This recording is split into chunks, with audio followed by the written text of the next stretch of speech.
बलांगीर जिला खपराखोल थाना अंतर्गत बैजल सागर ग्रामरू चोरी होइतिबा ट्रैक्टर सुदूर छत्तीसगढ़ राज्यरू जबत करिछि खपराखोल पुलिस।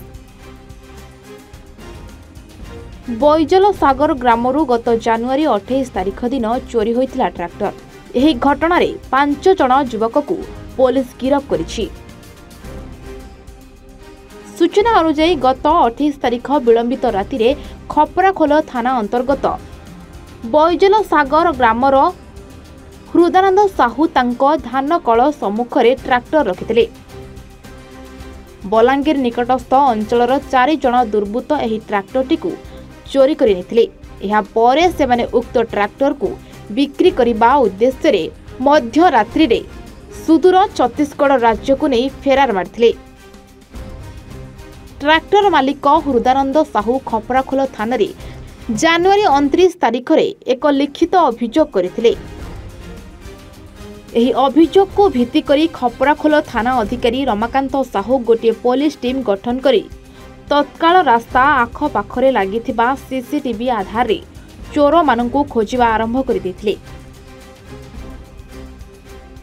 गत 31 तारिख रे विश्वस्त सूत्ररू खबर पाई सुदूर छत्तीसगढ़ राज्यरू चोरी होइतिबा ट्रैक्टर सह 4 जण अभियुक्त एवं चोरी रे व्यवहृत होइतिबा बोलेरो पिकअप 10टी खाली गैस सिलिंडर और गोटे मोटरसाइकेल जबत करी खपराखोल थाना को आनिथिले।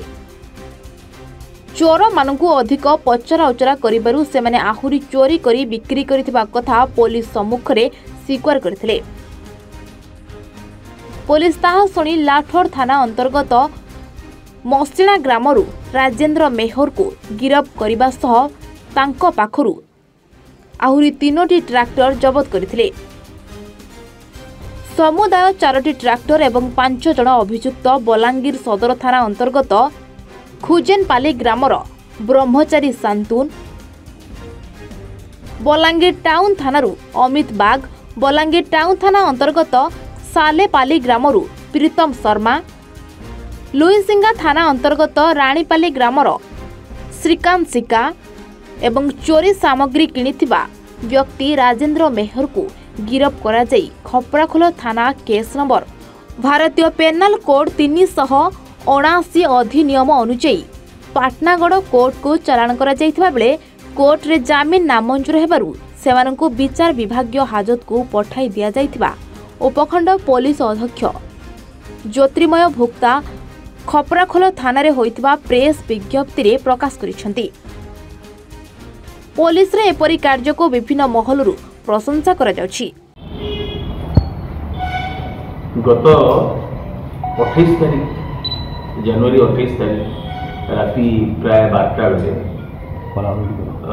बैजल सागर गाँव गोटे ट्रैक्टर महिंद्रा ट्रैक्टर चोरी है। ए बाबद जो मालिक अच्छा हृदानंद साहू से आसिक खपराखोल थाना रे गोटे एफआईआर दाखल कले। एफआईआर दाखल कलापर आम गोटे चोरी केस टे कलु एवं आमर जे थाना अधिकारी अच्छा खपराखोल थानार रमाकांत साहू तांको नेतृत्व रे एक टीम फॉर्मेशन कराला एवं तदंत रे अति अल्प समय भितर आम प्राय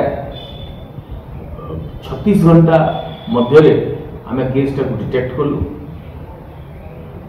केस संक्रांत रे 5 जण मुदाला मुख्य अभियुक्त तार 4 जण सहयोगी 3 जण सहयोगी एवं जड़े स्टोलन प्रॉपर्टी रिसीवर बा चोरी होइतिबा ट्रैक्टर एवं अन्य सामग्री रो जे क्रेता ए समस्त को अरेस्ट करिछु एवं चोरी होइतिबा ट्रैक्टर केवल गोटे नुह तदंत रे आमे इंट्रोगेशन रे ताकठू आहुरी 4 गोटी ट्रैक्टर जबत करिछु 10 गोटी एमटी गैस सिलिंडर जबत करिछु एवं सेमाने जो चोरी करिया पाई आसीथिले जो बोलेरो पिकअप वैन ताकू मध्य आमे जप्ती करिछु एवं गोटे मोटरसाइकिल जोटा कि गोटे फैक्ट नंबर से लगा ही पैशन प्रो मोटरसाइकिल थिला ସେଥିରେ ଗୋଟେ ଫ୍ୟାକ୍ଟ ନମ୍बर ଲଗା ହେଇଥିଲା जोटा कि सिविडिलक्स रो बाहरुची एवं ए सब को जब्ती करी वर्तमान आज 5 जन मुदाला को एक केस रे अदालत रे हाजर करा। पाटणागड़ू आदित्य विश्वाल सहित खपराखोलू रूपेन्द्र मुंडा रिपोर्ट A1 ओडिशा।